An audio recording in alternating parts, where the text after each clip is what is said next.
My mission is simple, to make you money. I'm here to level the playing field for all investors. There's always a bull market somewhere, and I promise to help you find it. Mad Money starts now. Hey, I'm Cramer. Welcome to Mad Money. Welcome to Cramerica. Other people make friends. I'm just trying to make you a little money. My job is not to entertain, but to educate, to teach you. So call me at 1-800-743-CNBC. Tweet me at Jim Cramer. Look, people on Wall Street, you better start taking the President of the United States more seriously, or else you're going to keep losing money. Look, you don't have to like him, but I'm begging you, listen to his words. Yep, on a day where we Dow gained 130 points, S&P climbed 0.72%, NASDAQ shut up 1.35%. We need to think about what's happened already in this week. Well, on Friday, after the close, the president announced substantive tariffs on Canada and Mexico, 25%. But he sentenced China to just 10%. Fear struck the hearts of many on this famous boulevard. That's because nothing this man does seems to be idle. He wanted a deal with Mexico that helped him make good on a campaign promise to stop illegal immigration, illegal fentanyl imports. He got it. Mexico's President Claudia Sheinbaum must now scramble to appease Trump. Maybe something that allows us to work more closely with Mexico, maybe even in Mexico, to stop the illegal immigration, or maybe just a flat tariff that's lower than 25%. In the end, Sheinbaum's playing ball, so we'll probably get some kind of deal.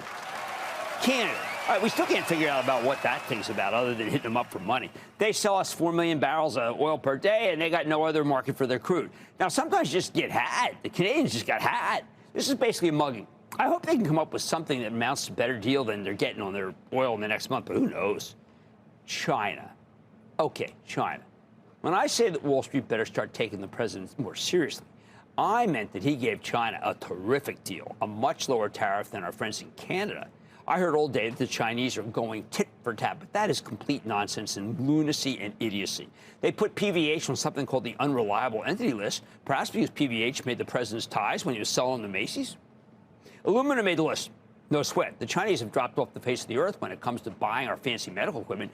Deer tractors, having tried to buy a deer tractor overseas, I can tell you they're very expensive, and a tariff would just make it even more expensive. Coal. Plenty of markets for coal. Liquefied natural gas. People are begging for that. Some minerals that it already has a tight leash on, who cares? Now, if Wall Street took Trump seriously, they know that China played softball with its retaliation, just like Trump played softball with that 10% tariff. I point out all of this stuff because we had pure hysteria on Sunday night, and today we had glee as it is dawning on people that the president's negotiating. Sure, there are hardliners in the White House who want to hammer the Chinese, but they lost. The president wants to make a deal that generated some money for the Treasury and offers our businesses a chance to do well in China. Now, that should have been self-evident to anyone who follows the Chinese stock market and the ones that trade here. They rallied furiously. Baidu, PDD, Alibaba, so many others. That's a sure sign that at least in China they recognize that Trump wants to do business. That's more than we seem to know here. Trump says he's in no hurry to talk to China now. That means the Chinese better be in a hurry to talk to him. Chinese take him very seriously. I personally am a hardliner on this China issue. I think that the Chinese Communist Party is either unwilling or unable to stop intellectual property theft or stop appropriating our technology for their military. Even if their leadership wants to play ball, they've made a killing from these unfair trade practices, so why would they stop? I know Palantir stock was up huge today. On his conference call, a Palantir exec said that we are at war with China and we just don't know it. No kidding. Don't we all have to presume that our phones and computers are hacked?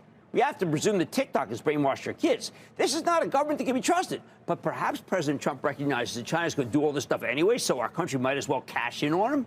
Maybe he finds a price they must pay for their intransigence. I get the sense that if they don't play ball, that tariff's going much higher. That's the leverage he got. He can use it. Of course, it's not just tariffs. Yesterday, the president said we're going to have a sovereign wealth fund like the Saudis. I heard a lot of snickering about that, but a lot of disparagement, a lot of laughs. Say, yeah, come on. To which I say, what is Wall Street thinking here?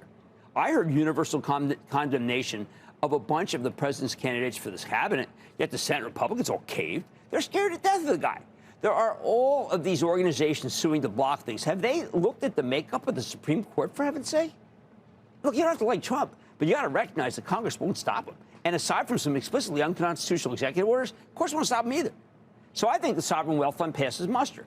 The president can issue $500 billion in 50-year bonds. All right, I sell them as MAGBs, Make America Great bonds, and start to buy things. If he wants to buy TikTok, you get control of TikTok. Today, I asked Dr. Albert Bourla, CEO of Pfizer, whether he'd sell the COVID vaccine to the sovereign wealth fund. Now, you're going to see his answer later in the show. But let's just say I fully expect this fund will buy things that we can't even dream could be purchased.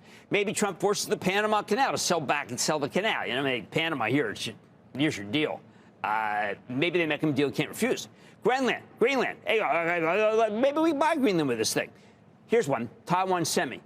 You buy a stake in Taiwan Semi, and then the Chinese know that they can't go against Taiwan Semi, because if they do, they go against us. It'll be a kiddie, and we should expect it to be a staple of this administration. Now, I know that the president said on Friday that he doesn't care what the stock market says about his tariffs, but that's not because he's oblivious to the market like his predecessor was. It's because the sellers don't get the plan. They're the oblivious ones. They don't get that he's trying to do something that will ultimately end up being really good for the stock market. And that's how the stock market could rally today. That's how it could recover yesterday. Now, there's another wild card out there can't be discounted. Last night, a terrific company reported, Palantir. I'll talk about that later in the show. Elon Musk's Doge is the catalyst to identify wasteful government spending. Palantir, working closely with Musk, will attack that waste, first in defense, and then I'm betting in Medicare. I am also betting that Palantir will take it upon itself to make broad changes, and it's not going to have to answer to anyone save Trump, including the legal system. The Pentagon will holler and protest, do a lot of crime, be real angry, but who are they going to appeal to? No one. They can't go to their frightening former allies in Congress. And Medicare, Lord knows what Palantir is going to find there. Now, I want to be clear about this. I actually prefer a system of checks and balances. I like the Constitution. The Founding Fathers, they hit it out of the ballpark with that one. But the bottom line, I saw Hamilton on Broadway, saw Jefferson on the nickel. But right now, I see Trump everywhere. He's got Congress. He's got the Supreme Court. He doesn't need to worry about checks and balances, at least for another couple of years. I'm going to Richard, New York. Richard! Mr. Cramer, love your show and all that you do for us. Thank you, partner. What's up? I've been a fan, a frequent listener for over a decade, so I've done very well. Thank you kindly. You're great, man. You're great. Thank you. Thank you very much. Anyway, I'm calling today about a stock that I carried through the last year. I carried for a couple years, and I sold it just before earnings, and then I have a balance that's not going nowhere this year and the end of last year. It's FedEx. I don't know if I should hold it, buy more. Well, the problem with FedEx is if you're going to be involved in the trade war, FedEx is going to be caught up in that trade war. And I like it a lot more than UPS, and I think it's incredibly well run. But I'm just telling you that you don't buy the transports in a trade war. You got to wait for FedEx to come down a little. Now, it is selling at 13 times earnings. If it gets 11, 12, you just have to pull the trigger. I want to go to Gary in Nevada. Gary. Hello, Jim Cramer. This is Gary Crawford from the Special Effects that likes your special effects soundboard. Thank you, Mr. Crawford. Thank you. So my question is in reference to Boeing. I've been following your advice and taking a little bit off the top every time I make a little profit. And it's really helped me get advances every day. All right. So in the process, Boeing was up yesterday, and I was able to sell one share, which doesn't sound like a lot. No, but, it doesn't. You know, it is a lot. It is a lot, sir. If I could get everybody to buy one share of a really good stock, I've won. I have won, but I will tell you this. I would not be a seller of Boeing anymore. I think they've really gotten together, and I would, if it dipped, I'd buy that one share back and never, ever say that that's not a lot of stock. In 1984, I was told to buy one share of Berkshire Hathaway. Did I do it? No. It would have made $200,000 from $2,000. So one share amounts a great deal. I'm going to Pete, New York. Pete. Pete. Hey, how about Pete in New York? What? Petey! Petey! That's a reference to a movie. Pete! Well, I'm kind of out there, man. I'm out there on the Pete issue. You know what? We're going to have to wrap it up. And Petey, I mean, I'll just save that one for the movie. Look, I think it's time everyone starts taking Trump a little more seriously, at least when it comes to the stock market, because I think you're starting to miss out on a lot of money. On Mad Money tonight, I got Petey. I've got a triple header of post-earnings exclusives. First, how can the latest tariffs affect the price of your chips and guac? Wow, chips and guac. And I'm not talking Pepsi. I'm speaking with the CEO of Chipotle. Then Pfizer finished the day lower following before the Bell report. You know what? I'm hearing how RFK Jr. could affect the pharma stock if he joins Trump's cabinet. Later, is Mattel positioned for growth in its 80th anniversary? What are they doing with the tariff? Hey, maybe they're going to raise the price of Barbie. Stay with Cramer.